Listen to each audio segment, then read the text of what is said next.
سلام بچه‌ها. یه آزمایش هیجانی براتون آماده کردیم، انشالله که خوشتون بیاد.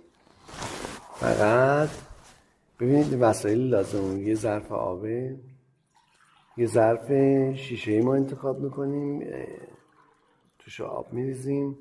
ما یه ماده‌ای داریم بچه‌ها به نام پتاسیم. پتاسیم یه واکنش قشنگی با آب داره.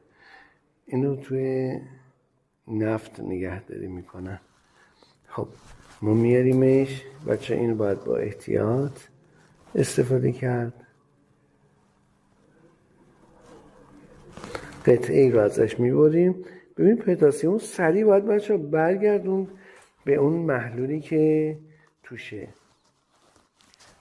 و میذاریمش اینجا کنارتر. خب ما این پتاسیم رو میندازیم و یه خود عقب میریم چون یه واکنش خاصی داره.